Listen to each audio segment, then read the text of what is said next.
Para sa video natin ngayong araw na to, magbabike tayo kasama yung kaklase ko nung high school, third year high school exactly. Ang pangalan niya ay si Franz. Nung araw na inuwi ko yung bike ko dito sa Bataan, inaya ko siya magbike. Tapos ang napili niyang puntahang lugar ay itong Tala. Yung Tala, para doon sa mga hindi nakakalam, mataas na lugar yan. Tapos yung lugar pala na pupuntahan niya, hindi pa niya napupuntahan ever. Alam lang niya dahil may nag-aya daw yata sa kanya doon. Alam niya yung route eh. Meron siyang mapa sa Strava eh. Inaya niya ako umakyat doon, kaya nga lang, ang dala ko ay yung fixie. So ito yung mga nangyari, panoorin nyo. Para sa video natin ngayon, aakyat tayo ng Tala. Kasama natin yung kaklase ko nung high school dito sa HRPI. Papakilala ko siya sa inyo. Actually, sikat din to eh.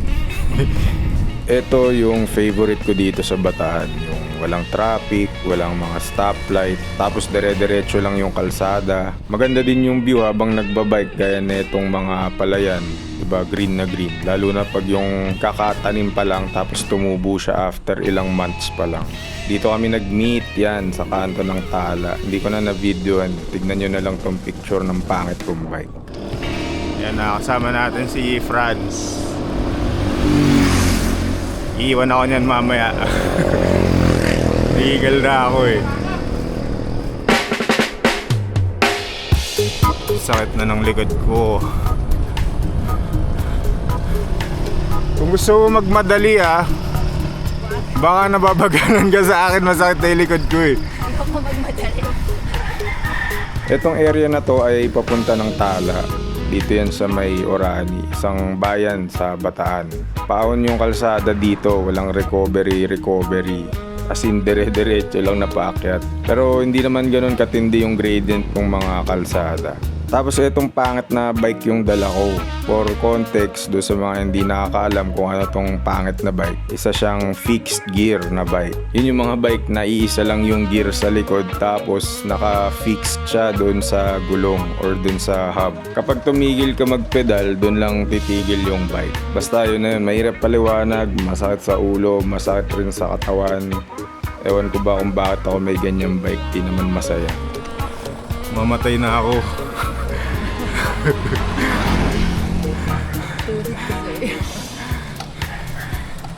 Alam mo kahapon, naiwan ko yung wallet ko. Hindi ko makabili ng tubig. Pero pwede lagyan yan. Alin? Nilalagyan yan. Wala nga, yun yung problema. Walang butas ng preno, walang butas ng tubig. Wala lahat. Portable pa dapat. Minsan nagdadala akong bag. Oo. Tapos dagdag ko lang na wala siyang butas para sa battle cage. Wala din siyang butas para sa mga pang-install ng mga preno, ganyan. Lately nga na-discover na nung tatay ko na wala palang brake yung bike eh. Kaya winawarningan ko siya na wag niyang gagamitin yung bike kasi delikado. Tinatanong niya ako kung paano humihinto yung bike. Sabi ko lang, basta ano lang yan, put brake. Tapos wala na, hindi na ako nagpaliwanag. Lakas ng hangin. Dito namin sa Pag-asa. Okay ka pa? Buhay pa naman. Okay, kaya mo yan. Hindi pa rin tapos. Pakunat na ng pakunat. Tapos nitong pakunat na ahon, umabot din kami dito sa kanto na lilikuan namin. Okay ka pa? Hindi pa ito yung dulo nung climb, may mas mataas pa doon. Meron pang view deck dito, sabi ni Plar eh. Mahaba pa yan, pero dito na kami dumaan pababa dito sa kanto na to. Hindi ko alam kung anong pangalan ng kanto na to. At nalikod ko! Ito, angkas na lang tayo.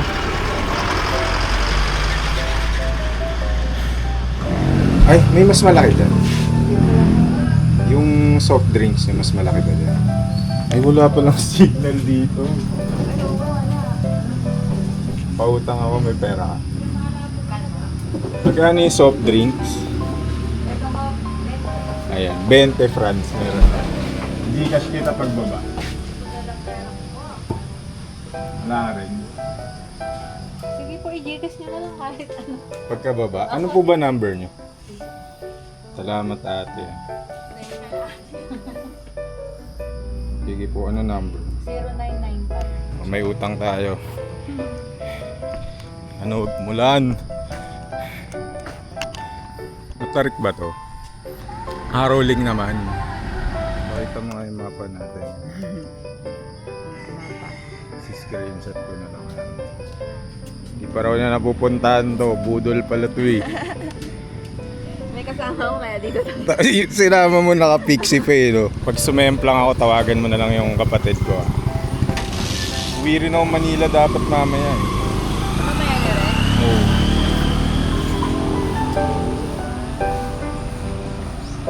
Oo. Oh, game. Ito na. Ride or die. Mauna ka kaya, alam mo yung mapa eh. Ito na guys, di ko na alam kung gaano katarik yung lusong dito. Isihan lang natin.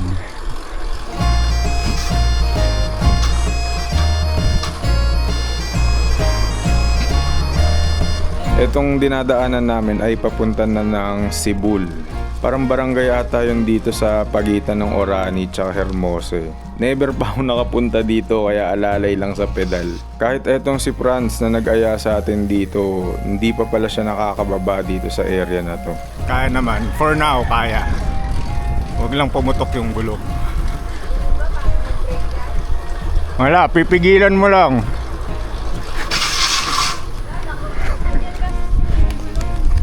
Oo. Ang trick, wag mo isi-skid. Yung talon-talon lang. Parang dampi-dampi lang yung frame. Lusong na guys. Pero kita mo naman yung dulo kaya walang problema.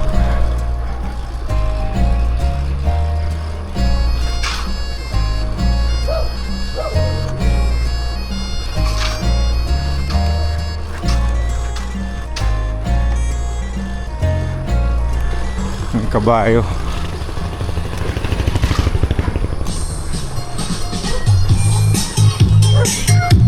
No. Kaliwa, no? Tama ba?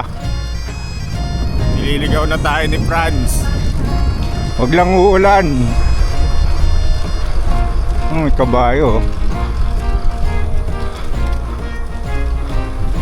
Wow! Cornfield. Hulog.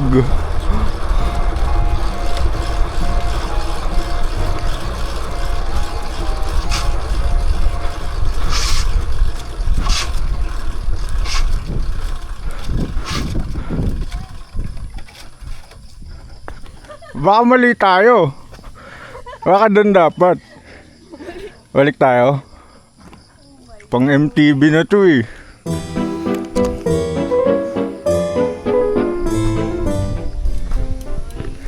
Okay lang. Di ba kumaliwa tayo? Baka dapat kumanan ka. Imbis na dito. May signal na ba?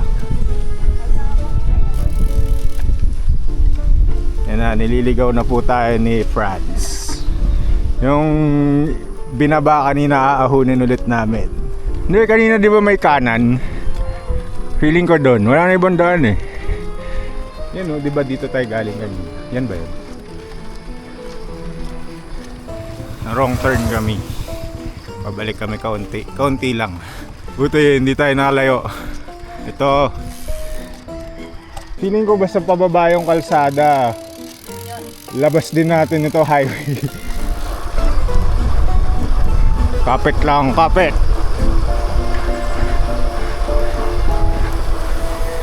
Walang taong dumadaan dito. Puro na farm bill. Ayan. Buluhan mo na, may ahon.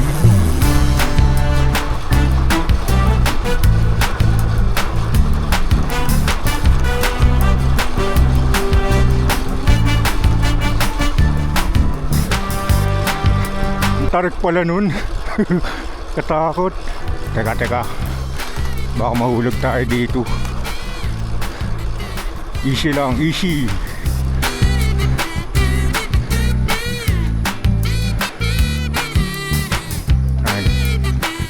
Natakot ako eh. Pala ako hulog eh.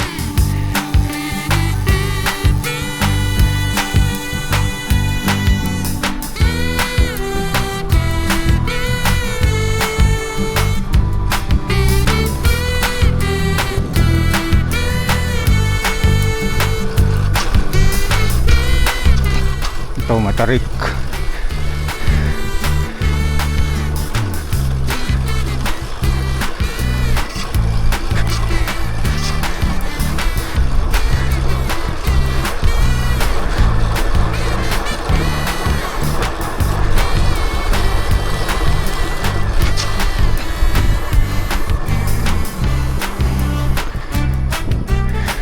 Tama ba? Paakyat or diretso doon? Pero ito, kita na yung ano eh. Manila Bay. Kasi baka lumabas tayo doon sa dinaanan nyo dati. Oo. Kasi dapat pag Pero narap mandang mo ito yung pag-ganyan. Oo, tama dito. dito. Pag dito yata, yung isang mahaba. Oh, game. Pag wala mo, di wala. Grabe, walang katao-tao dito. Nakakatakot kung ano mag-isa. Oo nga eh. Hindi mo Tapos na ano, nasiraan ka ng bike. Oo, diba? Tapos walang signal yan. Okay, pag ready ka na. Oh, may LTE konti. Okay, sabihin mo pag wrong way. Itong bike na to pa talaga yung dinala ko eh, no? Ha? Tama to?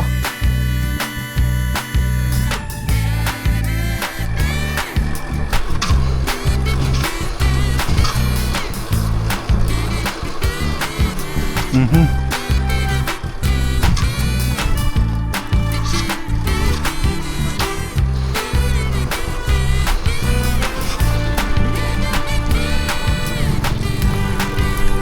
Ano, tama?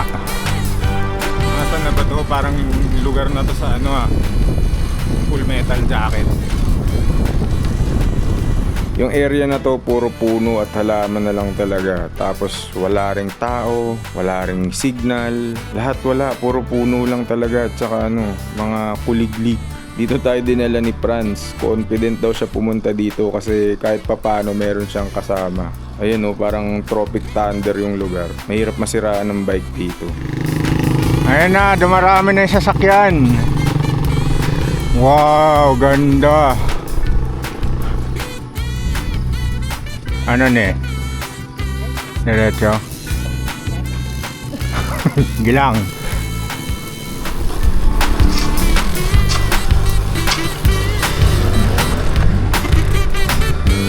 Ano to?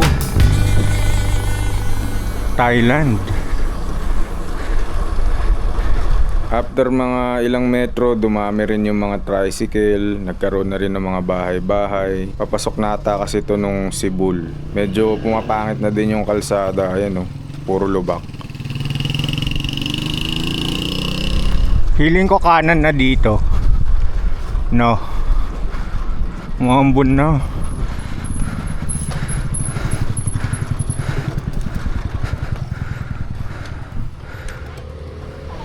Tama no? Saan na to? Babayad muna ang Gcash. Sige po, i-Gcash nyo na lang kahit ano. Ano, diretsoin na natin? Oo, diretso na lang.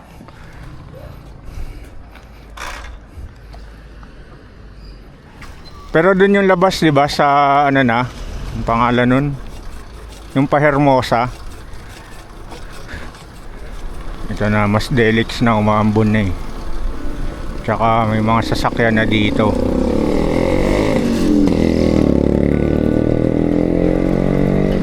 Ang alam ko yung labas ng mapa na pinakita mo yung ano eh. Yung papasok na nung ano, looban na highway. Yung may Jollibee. O yun, diretso lang daw to. Nung nandito na kami sa area na yan, umaambon na niyan. Siyempre, mas magiging madulas yung kalsada. Lugi na ako pag ganun kasi manipis yung gulong ko tapos walang brake. Yan. Sana wag tumuloy-tuloy yung ulan kasi madulas. Checkpoint. Slow down, you're entering a private property.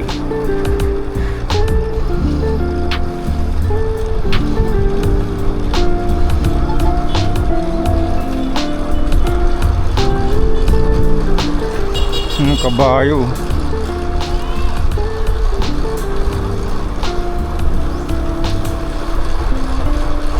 Yo! Parang sayo ng ruta na to ah. May mga puno, tapos pagdating mo dito, hindi siyang highway na maraming dumadaan na mga kotse. Tricycle pa rin. Mga village. Bayan-bayan na maliit. Sulit yung inahon. Tsaka hindi ganun ka-spinning kahit na lusong. Walang masyadong, baka dahil maaga pa kami.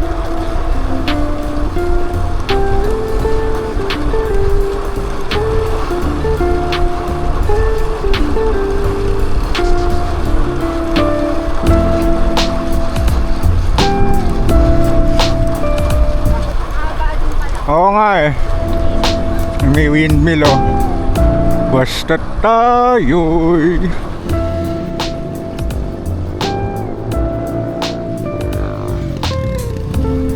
may bagyo ba ngayon? Mga Paolo talaga eh, no?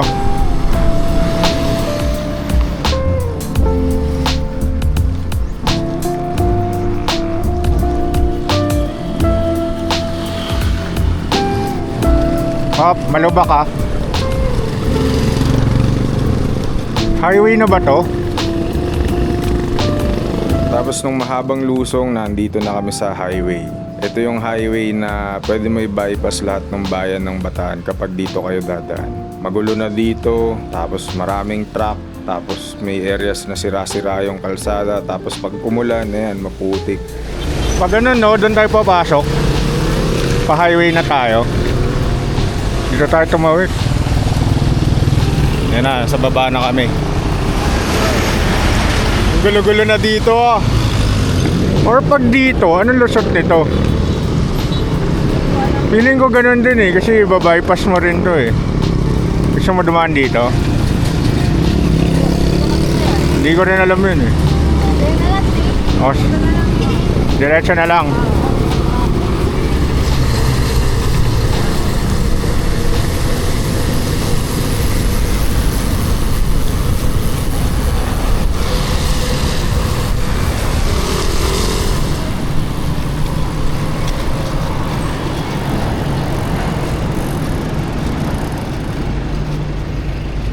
Ano? Lumag kami. Sige. Puro putik.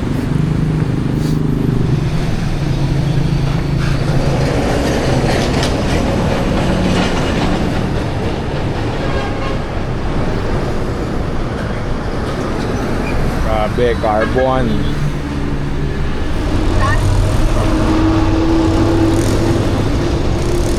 Try mo, Taiwan mo. Huwag mo lang sasakyan.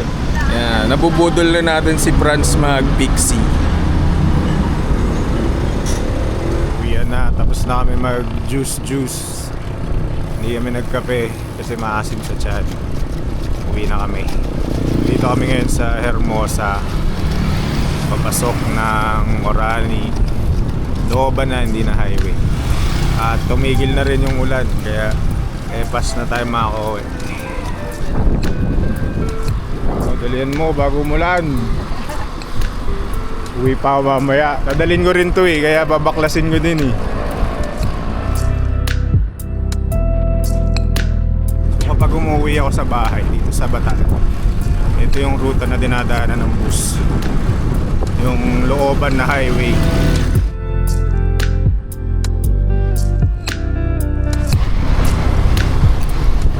Ito na yung bayan ng Hermosa.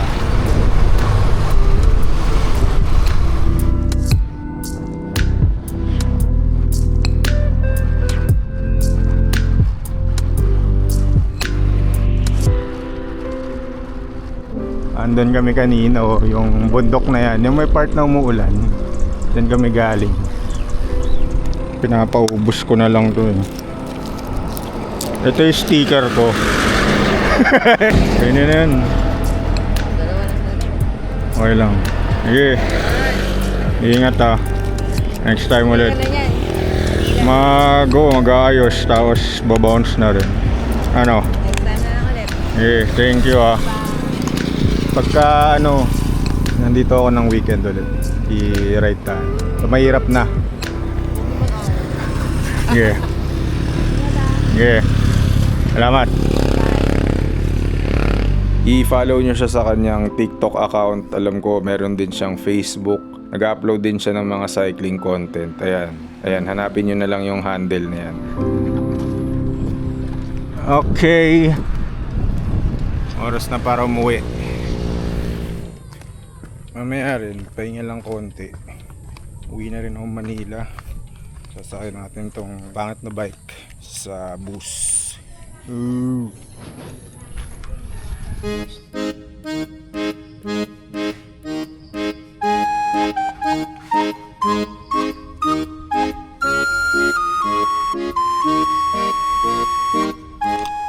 Bye-bye. Pagkatapos ng lahat-lahat ng adventure na yun, uuwi na tayo sa Manila ulit. Isasama na natin tong pangit na bike pabalik ng Manila. Kailangan lang natin to gawing mas compact para mas kasya siya dito sa estribo ng bus. So, kailangan natin i-secure yung mga parts na posibleng kumalog. Gagamitan natin siya na itong mga boyless straps. Itong boyless straps, para doon sa mga hindi nakakalam, mga goma na straps yan na essential yan para sa mga hipster na bike campers. Boss, pwede pasok to?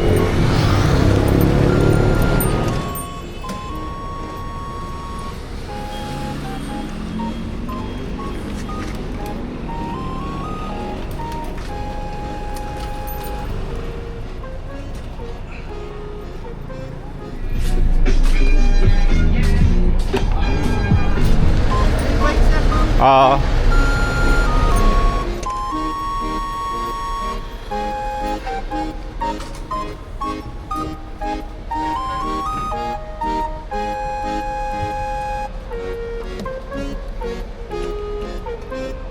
Salamat.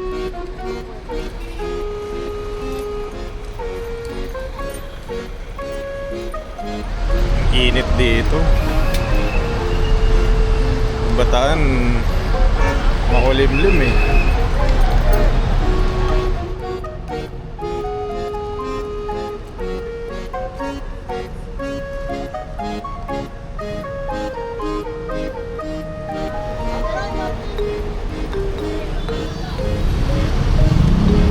Ay, fuck this place.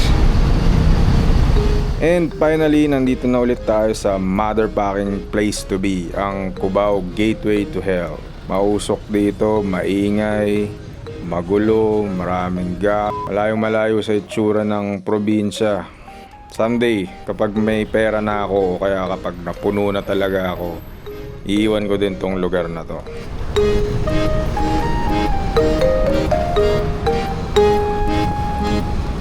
At dyan nagtatapos ang episode natin ngayong araw na to. Salamat sa panonood. At shoutout nga pala sa mga tropa natin si Traclo Sunday. Ito ay reflective na 5-panel cap ba tawag dito? 1, 2, 3, 4, 5. 5-panel cap, binilang ko pa. Kaya salamat kay kay Puno. Tapos shoutout din pala dito kay The Brand X. Bumili ko sa kanya na itong cellphone pouch. So ang kinaganda nito ay kasya dito yung mga phone nyo na malalaki. Large yung binili ko. Kaya ang silbi nito, ayun, madali mong mabubunot yung phone mo kapag nagbabike ka. So ayun, ang susunod na upload natin baka sa Thursday, hindi ko pa sigurado. Nag-attempt kami gumawa ni Buji at ni Budol Buddy ng semi-podcast. Nagkikwentuhan lang kami tungkol doon sa mga kung ano yung mga naging past adventures namin. Tungkol sa paano nagawa yung Super Ultra Punks, yung Hi Guys, tapos mga konting tungkol din sa Gaijin Cycling Nation. Tsaka meron kaming surprise sa inyo pag pinanood nyo yung podcast namin na yun. Kasi meron kaming announcement. Yan, meron kaming matinding announcement. Kaya hintay lang kayo.